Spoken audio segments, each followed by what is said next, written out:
네, 여러분 안녕하세요. 같이 말씀 함기 큐티 나눔 시간입니다. 오늘 말씀은 요한복음 2장 13절에서 25절까지의 말씀입니다. 오늘 말씀에서는 예수님께서 예루살렘 성전을 깨끗하게 하시는 그런 우리가 흔히 말하는 성전 청결 사건을 기록하고 있습니다. 예수님이 6월절이 가까이 되었을 때 예루살렘으로 올라가셨습니다. 이제 유대교 종교의 어떤 중심지로 예수님께서 올라가셨죠. 근데 성전 뜰 안에 보니까 소와 양과 비둘기 파는 사람들과 또 돈을 바꾸어 주는 사람들이 앉아 있었다라고 이야기를 하고 있었습니다. 그러니까 예배를 드리러 멀리서 유월절을 지키러 오는 이런 순례객들이 자기가 짐승을 준비해서 오면 힘드니까 이 성전 안에서 제사에 필요한 짐승들을 비싼 값에 이제 판매를 하고 있었고, 그리고 성전에서 사용하는 그 돈으로, 성전에서 인정하는 돈으로 하나님께 예물을 바쳐야 한다. 그래서 성전 세겔로 바꾸어주는 그런 우리가 흔히 말하는 환치기를 하는 그러한 사람들이 있었던 거예요. 어쨌든 성전 안에서 성전을 이용해서 부당한 이득을 취득하며 살아가던 사람들이 있었죠.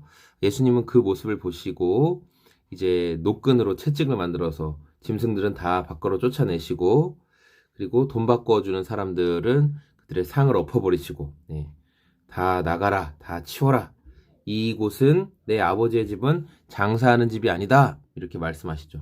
그래서 성경 말씀에 주의 집을 생각하는 열정이 나를 삼킬 것이다 라는 그 말씀, 하나님의 집을 열정적으로 생각하는 그 마음이 예수님으로 이렇게끔 하게 해왔다라는 것을 우리가 말씀을 통해 보게 됩니다.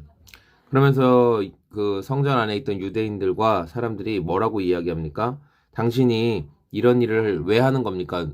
우리는 종교 지도자들의 허락을 받고 여기서 장사도 하고 다 이렇게 하는 건데, 당신은 누가 이렇게 성전을 뒤엎을 권세를 누구에게 받았습니까? 누구 허락받고 지금 우리를 쫓아내는 것입니까? 그런 이야기를 하죠. 그러자 예수님께서 하시는 말씀이 성전을 허물어라. 그러면 내가 사흘 만에 다시 세우겠다. 이렇게 이야기하죠. 그러니까 그 말을 들었던 사람들은 말도 안 된다. 이 헤롯 성전이 정말 얼마나 오랫동안 지어진 성전인데 겨우 네가 사흘 만에 다시 무너뜨리고 세울 수 있느냐, 이렇게 이야기를 합니다. 물론 예수님이 말씀하신 그 성전은 건물 성전이 아니라 예수님의 몸을 두고 말씀하신 거죠. 그래서 우리의 죄를 위해 죽으시고 사흘 만에 다시 부활하실 것에 대한 예표로 말씀을 하신 것입니다. 근데 성경은 이 말씀에 대해서 뭐라고 기록하고 있냐면 22절에 제자들은 예수께서 죽은 사람들 가운데 살아나신 뒤에야 그가 말씀하신 것을 기억하고 성경 말씀과 예수님께서 하신 말씀을 믿게 되었다, 이렇게 이야기를 하고 있습니다. 그러니까 22절 말씀을 근거로 보면 우리의 그 믿음이라는 것은 이 부활의 주님을 경험한 후에야 이것이 진정으로 깨달아지게 된다라는 것을 이야기하죠. 그래서 이 기독교 가르침, 기독교의 어떤 진리의 핵심은 계시잖아요. 그래서 주님께서 열어서 보여주셔야지만, 성령께서 참으로 깨닫게 해주셔야지만, 우리가 흔히 로고스라는 그 말씀이 나에게 살아있는 레마의 말씀으로 다가오는 것에 대해서, 내가 그동안은 이 활자로서의 글을 얼마나 자주 눈에 익혔습니까? 그런데 이게 정말 아멘이 되고 정말 하나님이 살아계시구나, 정말 내 삶에 일하시는구나 라는 것은 바로 부활하신 주님의 그 은혜가 깨달아질 때, 그러니까 성령님께서 우리 안에 그 하나님의 살아계심을 조명해 주실 때, 깨닫게 해 주실 때 그런 일이 있게 되는 거죠. 제자들이 그 뒤에야 예수님께서 살아계실 때 하셨던 말씀을 믿었던 것처럼, 그렇습니다. 깨닫게 된 것처럼. 또 23절부터 보니까 예수님이 예루살렘에서 많은 표징을 보여주셨는데, 그래서 많은 사람들이 예수님을 믿었다고 해요.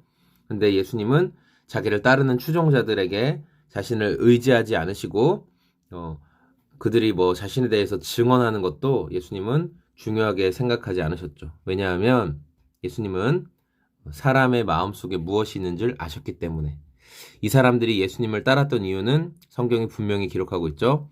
예수님이 행하신 표징 때문에 따랐다. 예수님이 기적을 보여주니까. 우리도 신기한 일들을 보면 자꾸만 옆에 있고 또 따라가고 더 보고 싶고 그렇잖아요. 그러니까 이 사람들의 마음은 그런 마음이었다라는 거예요. 우린 이것을 통해 무엇을 알 수 있습니까? 우리의 믿음 생활이라는 것은 감정적인 것, 그러니까 어떤 표징이 나타나는 것으로 우리의 신앙이 따라가서는 안 될 것이라는 거예요. 진정한 믿음이라는 것은 표징을 근거로 하여 갖는 믿음이 아니라 하신 말씀, 성령께서 깨닫게 하시는 그 말씀, 그것을 근거해서 우리가 주님을 따라가는 것이 진정한 믿음이다라는 것을 알게 됩니다. 우리는 얼마나 이 감정적인 고향이나 또 감정적인 충만함을 믿음의 근거, 믿음의 지표로 삼고 있습니까? 우리가 은혜 받았다. 내 기도가 응답될 것 같다. 내가 하나님과의 친밀한 관계를 누린다라는 것들의 근거가 대부분 내가 기도할 때 울었다. 예배드릴 때 눈물이 났다. 내가 하나님 앞에 기도하는데 뭔가 시원한 마음이 있었다. 찬양할 때 어떤 감격이 있었다. 이렇게 감각적인 영역에만 치중해서 우리가 내가 믿음이 좋다. 지금 하나님과 좋은 관계를 유지하고 있다. 이렇게 생각하는 근거로 삼고 있지 않습니까? 그런데 성경은 뭐라고 말씀하시냐면 때로 내 감정적인 어떠한 고향이 일어나지 않을지라도 성경 말씀에 근거한 내용을 우리가 믿고 신뢰하는 것, 그리고 그것을 믿고 따라가는 것, 그것이 믿음이고 그것이 성도의 삶이다. 그래서 우리가 순교라는 것이, 여러분 순교가 왜 대단하고 왜 순교가 귀합니까?